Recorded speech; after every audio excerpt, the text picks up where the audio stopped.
Presko noon, itong si Senator Amy Marcos ang ating pag-uusapan dito sa video na to. Bago ho natin ituloy yung mga kaganapan sa impeachment trial nitong si Vice President Sara Duterte. Kitang-kita ho dito sa pagtatanong nitong si Attorney Ferrer na talagang pinag-initan o ginamit ng administrasyon nitong si Marcos Jr. para pagmukhahing masama yung mga pinaggamitan ng confidential fund nitong si Vice President Sara Duterte. Pero bago ho yan, isang like at isang subscribe. Masaya na ho tayo dyan at sa mga gusto sumali sa ating community, yung join button na dyan lang ho sa baba. Eto, rekta na ho tayo sa press con nitong si Amy Marcos. Good. Dapat sana mag-uusap tayo nung Lunes, kaya lang nakansela yung ating Baha. pasok dahil sa baha. Matindi rin yung baha at wala halos balita tungkol sa mga namatay sa Cordillera na 16 na, napakarami pang missing, pati na rin sa Cagayan at Ilocos Sur. Sana makover naman ng media yung mga nasalanta ng bagyo. Kasi kung ano-ano na lang yung pinamamalita, ngunit yung mga nasawi, hindi na ire-report ng sapat. Pero ang topic ko ngayon ay yung Pax-Silica. Yung Pax-Silica, pagkat marami tayong naririnig na pinapalayas sa kanilang mga lupain, sa kanilang sinasakang mga lupa, ang mga taga-barangay O'Donnell, Araguren, and Santa Lucia. Sa Tarlac, sa Capas, at pati na rin yung mga IPs. Nung Lunes, sana sasama sila sa atin dito.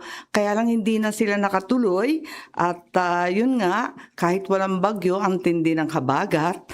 Kaya't nais kong ipakita sa inyo yung konting interview sa ating mga IP at kabarangay.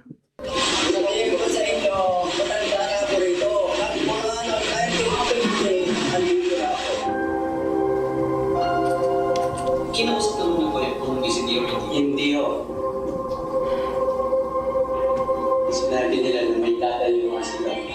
Pax-Silica, kukunin nila yung 1,600 plus hectare. Ang BCD po, nagpapadala sila ng letter sa mga farmers. 30 days notice. 50 days notice na to vacate the profession. Dito rin, sa Air Force. Papadala din ng letter. Ang Air Force po, matindi, 10 days. To vacate the land.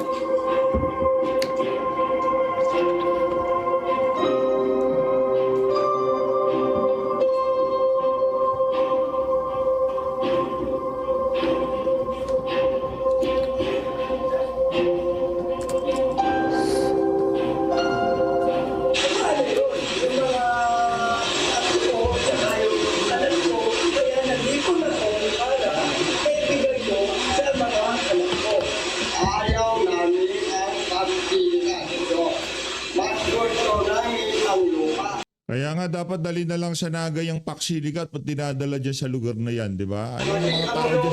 Yan ang isang kayamanan ng ating mga kabarangay. Ayaw namin ang Pax-Silica. Gusto namin lupa. Actually, nag-umpisa kasi yan siya sa nung may tumutok ng mga farmers dito sa may sitio, Binyayan, na May IP. sila kasi nagsabi daw yung PCDA na magsusulat sila sa lote. Then tinanong namin, para saan? Kinausap ko lang personal sila. So ang instruction niya, magtawag ka sa mga PCDA. Sinabi nga nila na itatayo yung Pax-Silica. Nako? Ang nangyari po kasi is, walang public consultation, walang public coordination sa LGU, ang PCDA, regarding sa itatay ko nila. Kinausap naman ako yung punong PCDA. Hindi ho. Nagbigay lang sila dito. Nung tawagan mo namin sila after a week tayo, more than a week, dumating yung staff nila dito, si Ma'am Cesar. Sinabi nila na may dadayo sila. Pax-Silica, kukunin nila yung 1,600 plus hectare. So, ginawa po ni CAP is nagkaroon kami ng public consultation, parang LGU at saka mga farmers, hindi kasama yung PCDA. Tinanong namin yung salubin nila kung matutuloy yung Pax-Silica, ano yung plano nila. Ang pinupunto na muna ng LGU, i-educate kami ng Pax-Silica at saka ng PCDA. Bakit di sila magpadala ng representative ng Pax-Silica para i-explain sa buong mamamayan ng O'Donnell, Santa Lucia at mga affected barangays kung ano magiging effect para makapagtanong kami. Sabihin ko sa inyo,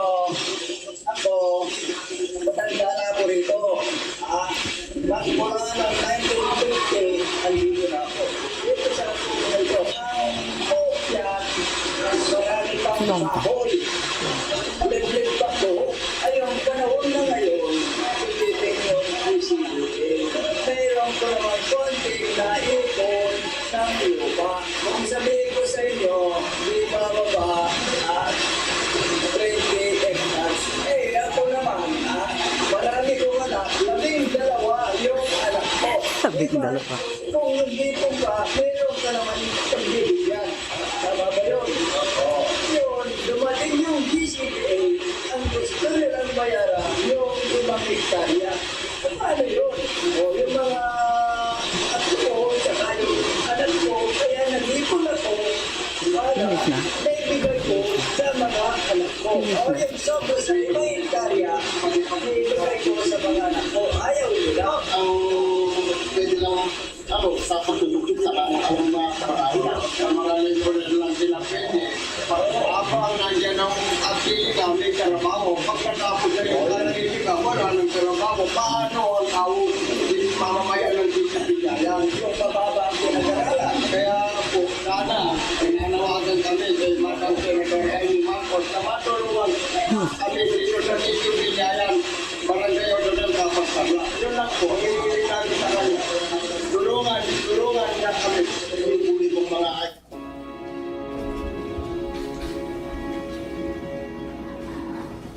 Okay, so marahil narinig na rin ninyo yung daing ng iba't ibang mga magsasaka sa O'Donnell, Camp O'Donnell, Barangay Aranguren, Santa Lucia. At ang balita, 300,000 pesos daw ang inaalok para sa 5 hektarya. Kung labis pa yung pag-aari na lupa, hindi na daw kayang bayaran, libre na. So yung iba dyan, may 10, 10 at iba pa, hindi na raw babayaran yung labis sa 5 hectares. Pagkatapos nun, meron rin mga IP na sana darating, kaya lang ang lakas ng ulan, at ang sabi naman, yung kanilang burial grounds. Na-report na rin yan sa media. At alam naman ninyo na nung August 26 pa na-receive ito at tulad ng ibang kasamahan ko, gumawa tayo ng resolution to investigate. Pero ako'y kinakabahan dahil hanggang ngayon, dahil busy nga kami dahil sa impeachment, bukas may commission on appointments at iba pa, dahil dito nagkakabisi-bisihan at hindi natututukan itong Paxilica. Samantalang nagkakagulo na sa ibang barangay sa Tarlac at pati yung ating mga IP talagang nanganganib. Ngayon, marami nang nasabi tungkol sa Paxilica. Nagulat ako at natanggap ko sa aking komunikasyon ang isang alleged draft architecture of a proposed ESC framework in the Philippines. Sinasabi na ito yung dokumento na pinaiikot ng DOJ for approval ng iba't ibang mga kasamang mga department. At ang tinutukoy nito, ang sinasabi, ito yung framework layer by layer, revised configuration. So, ang nakakagitla lang dito, bakit kinakailangan ng tinatawag na joint venture to own the land? Hindi ba Pilipinas ang may-ari ng lupa? Bakit hindi BCDA or di kaya yung iba't iba pang GOCC na 100%? Nakakakaba ang nakasulat dito dahil kahit sabihin pa nila na 60-40 yung joint venture sa land ko at 60% yung Pilipino, yung 40% halos may-ari na ng lupa. Nagiging master tenant siya at siya na ang mamamahala sa pagpapatakbo nitong special eco zone. Kung talagang kailangan ng JV, bakit may master tenant pa? Hindi ba pwedeng normal na economic zone yan tulad ng iba, ng Subic, ng Clark, ng iba't iba pa? Bakit kinakailangan pa ng master tenant para sa leasing? Parang binigay na natin dyan sa land ko lahat ng kapangyarihan at siya na ang may effective control sa hub. At bakit ganon? The master tenant is not Filipino. The JV, 60% Filipino. Bakit bakit tini-turn over natin ang control sa mga dayuhan? 1,619 hectares, hindi na ito Pilipinas. Land co property na to for 99 years. So kahit sabihin nila na pumapayag at nasa batas natin na may 99-year lease at pwede naman yung lease sa ating sa konstitusyon, nakakakaba pa rin dito sa tinatawag nilang Layer 4 governance na magkakaroon ng joint zone authority and committee. Ito, makikita natin na lahat ng desisyon ay gagawin ng committee. Lahat ng desisyon tungkol sa mga leasing, sa management, at iba pa. So nakakapagtaka din kung paano makukuha ng JV yung 60% ng lupa. Alalahanin ninyo, 60% to ng 1,619 hectares, libre. Bakit hindi bibilhin? Wala bang makikinabang dyan itong mga magsasaka na inaagawan ng lupa sa 300,000? Malaking gulo ho yan mga kababayan kasi balita natin marami na daw hong nag-oorganisa.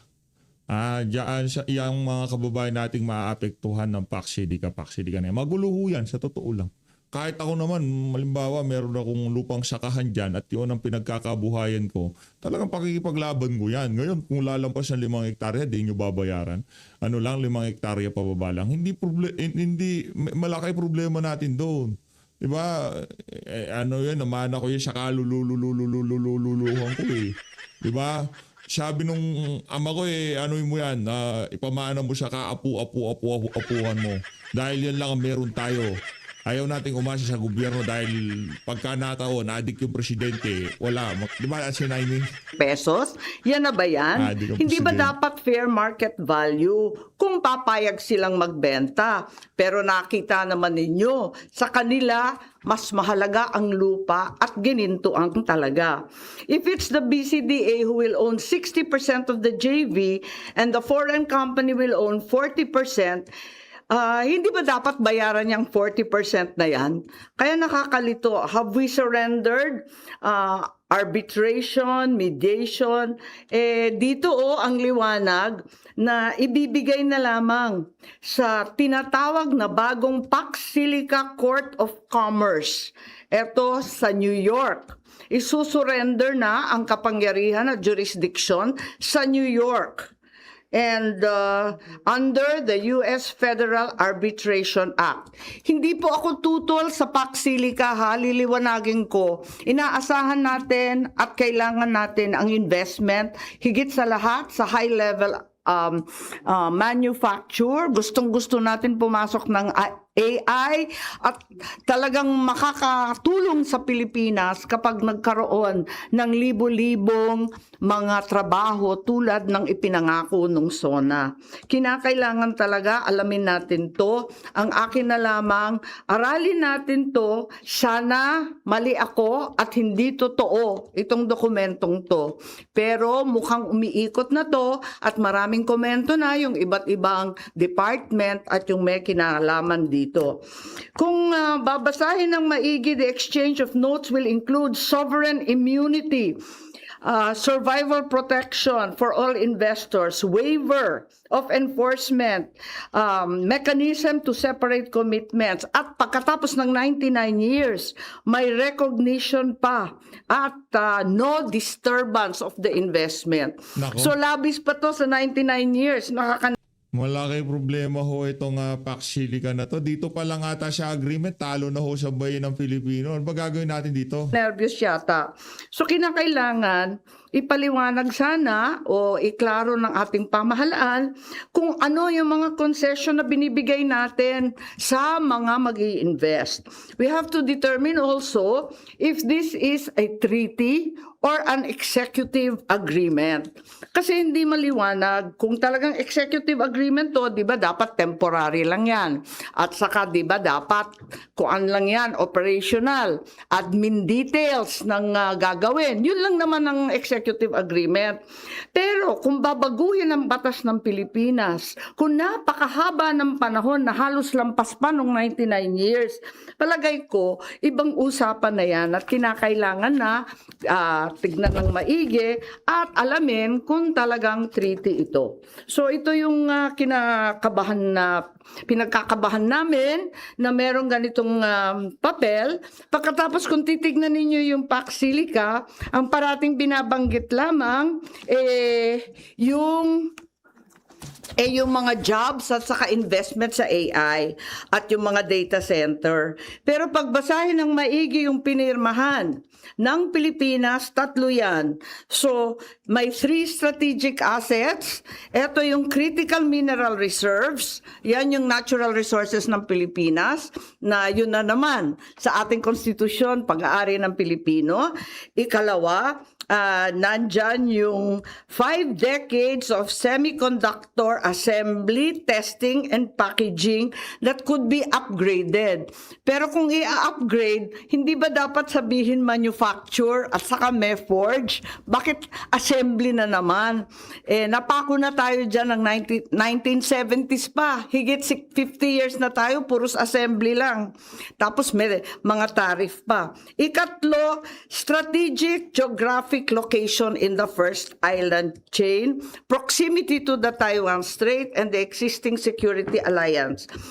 Tulad ng sinabi ko, uulitin ko, hindi po ako kontra sa Pax Silica. Gusto ko lang malaman kung bakit may mga probisyon na sa palagay ko ay tutol sa ating saligang batas, marahil mamimiligro ang ating ibang batas, at higit sa lahat, nakakatakot dahil lalawak at titindi ang ating exposure at geopolitical risk because of these essential supply chains for the United States that may be perceived to be clearly established against China's lock on the rare earths and other critical minerals.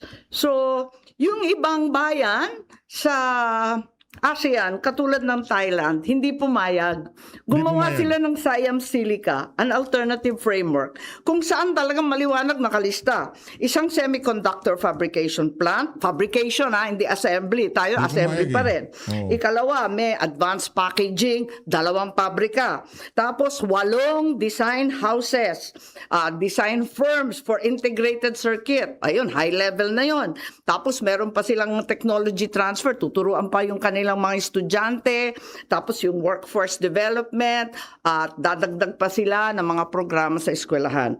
So, ito lang, i-share ko sa inyo na Lugi-lugi pala tayo habang dyan tayo ay abala sa iba't ibang problema, higit sa lahat yung habagat at namamatayan pa tayo, siguro kinakailangan na rin madaliin itong investigasyon ng Pax Silica at itong alleged document being circulated by the DOJ so that we can study it properly and thoroughly. Yun lang po. Lakpakan natin si Senador Amy. Then Amy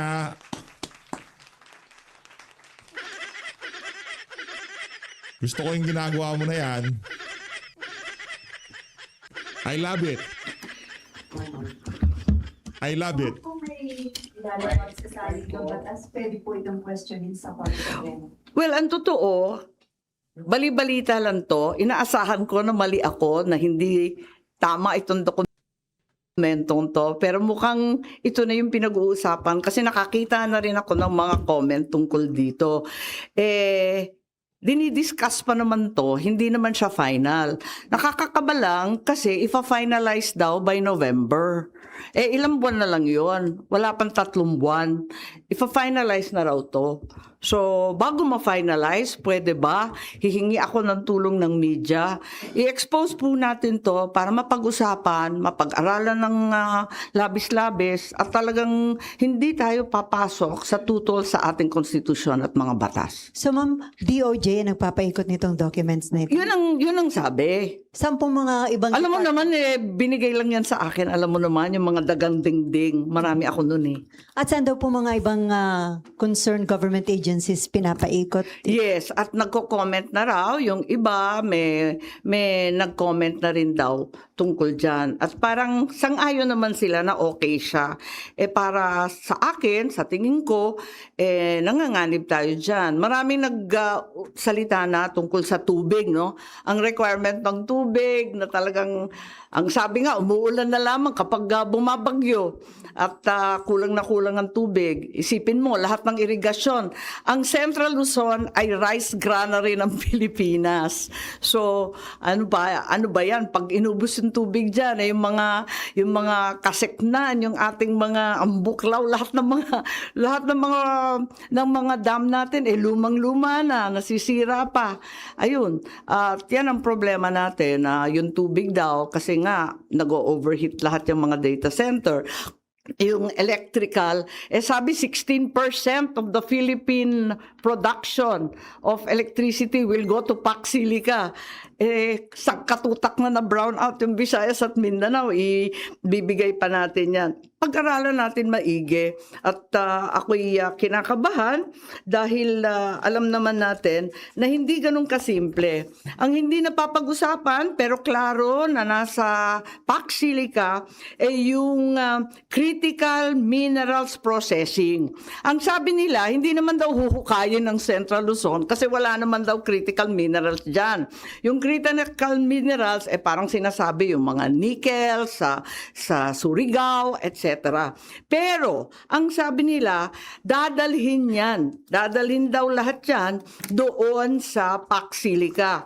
At napaka-komplikado. Alam natin kung gaano ka-komplikado at gaano kadumi ang midstream processing niyan. To the point na sabi nga, highly toxic ang processing. At kung minsan, radioactive pa.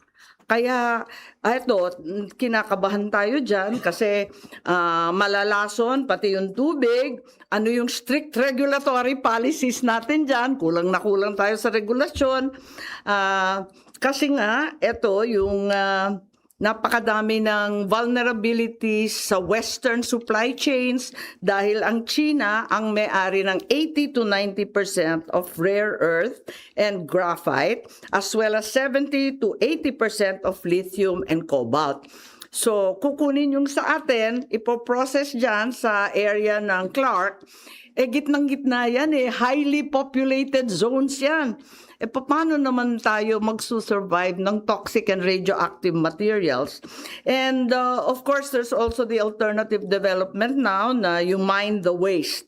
Yung mga tailings, i-recycle, spent electronics, baka dapat pag-aralan rin yun at medyo mas safe at malinis yun.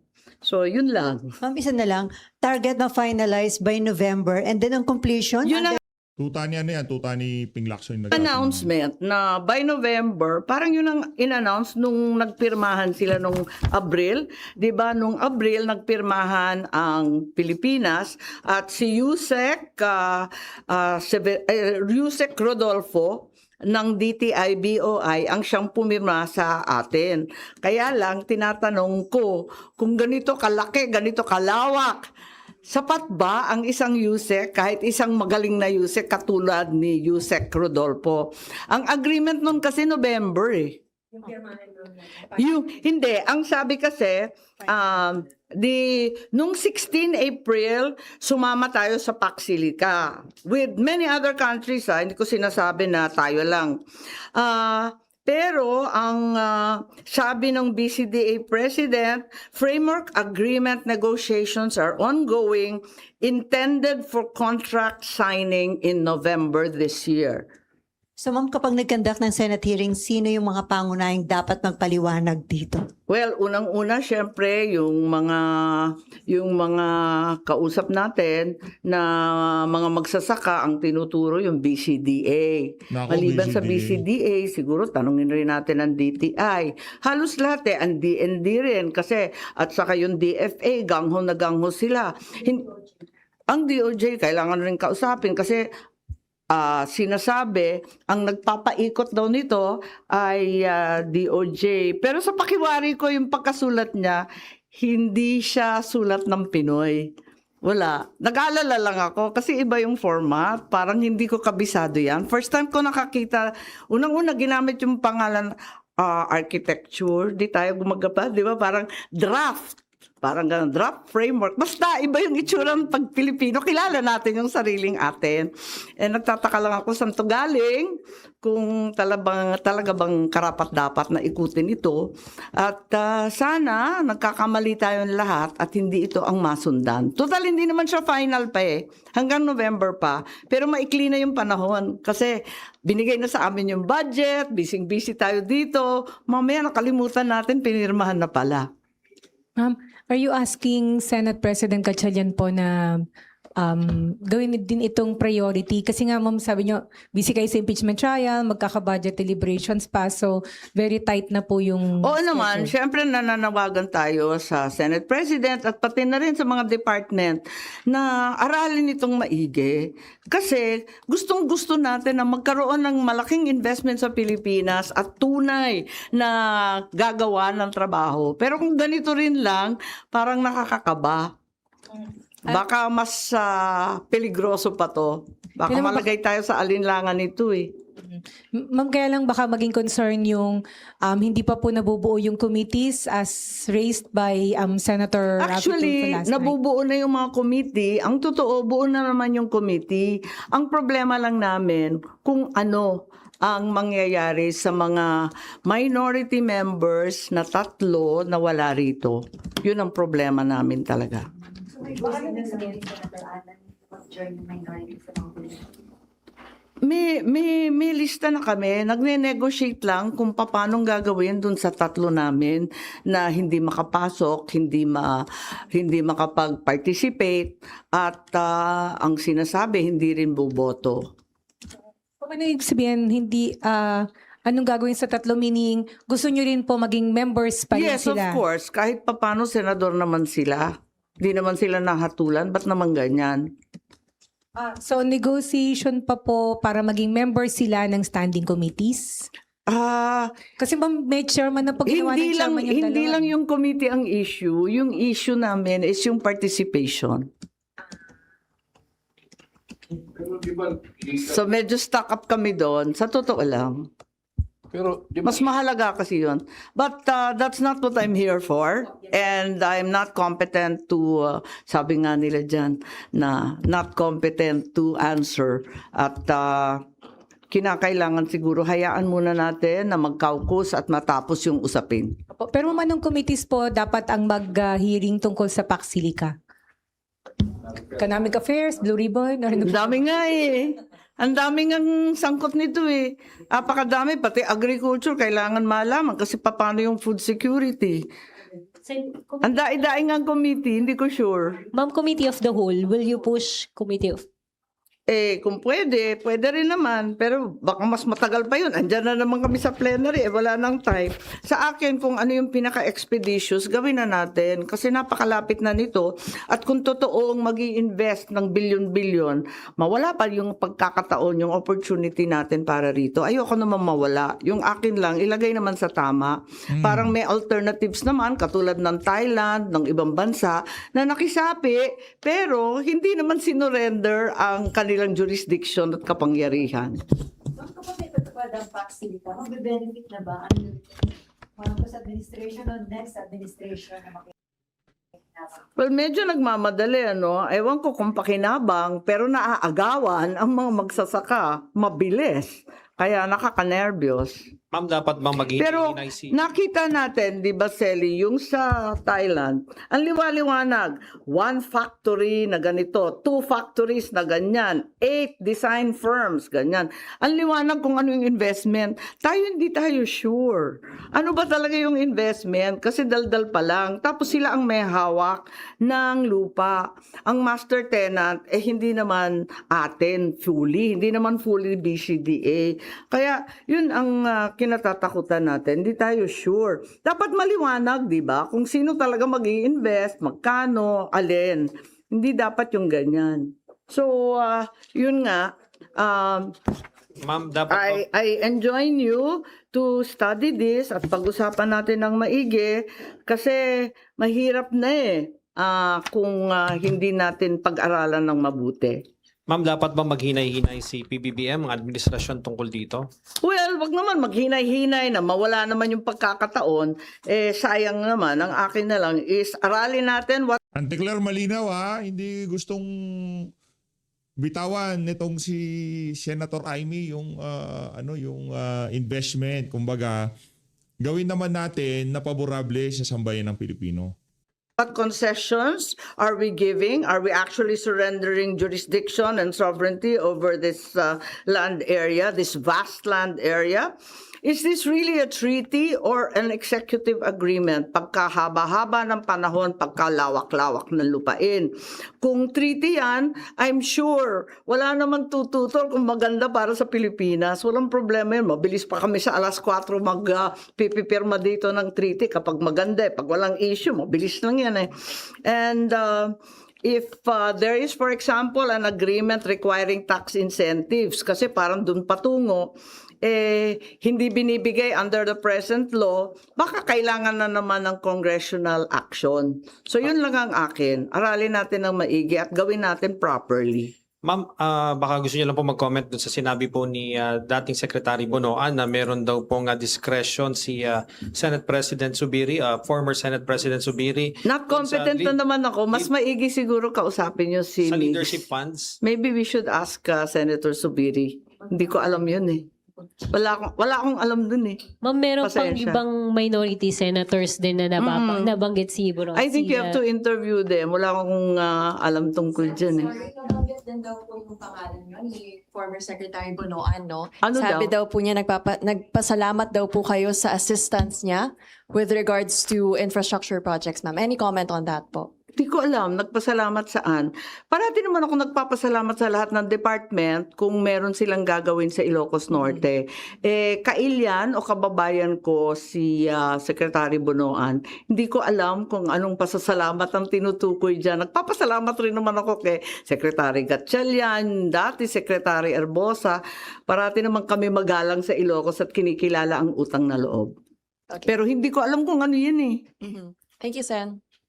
Ma'am, Po. kung treaty po yung Paxilica, so dadaan dito sa Senate. Kailangan naman. Oo naman, pero like you saw, di ba kagabi, ang bilis-bilis yung mga New Zealand, wala namang hassle, wala namang kahasal-hasal, gawin na, kung maganda, di gawin na, para maayos at walang butas, walang magtatanong, wala tayong sabit. No, not at all. Siyempre, maganda yan Kung talagang magle-level up ang Pilipinas, maganda. Ganda. Pero ayoko na maging toxic and radioactive yung buong Central Luzon dahil sa critical materials processing. Ayoko mawalan tayo ng food security dahil wala ng tubig at yung mga lupa inangkin na nila. Tapos, anong gagawin natin pag inubos na 16% ng buong Pilipinas ng kuryente? Maraming problema. Higit sa lahat, ayokong gawing target practice ang Pilipinas dahil sa geopolitical risk that this may be read as putting the Philippines. Mag-interject kayo kay Stylin Daltamo mamaya. Kanina? Mag-clarify question kayo mamaya kay Stylin Daltamo. Depende. Baka naman, marami na rin natanong yung defense, marami pang magtatanong. So, tignan natin. Ayoko naman paulit-ulit kung natanong na, edi tahimik na ako. Pero kung may bago pa at hindi pa natatakel, edi syempre, handa naman ako magtanong. Okay? Okay, ayun na nga mga kababayan, dito na natatapusin ang ating reaction video. Maraming salamat sa pagsuporta sa PH Update. Mag-ingat po kayo lahat. Mahal natin Pilipinas. Pambihira talaga. Oo, manloloko talaga tong administrasyon na to. Para sa Paksilica, kung gusto nyong magkaroon ng maayos na agreement, hintayin nyo ang susunod na administrasyon. May yung kadil nyo dyan, adik, mahirap na. Diba? Baka ginugod time lang kayo dyan. Mahal natin Pilipinas.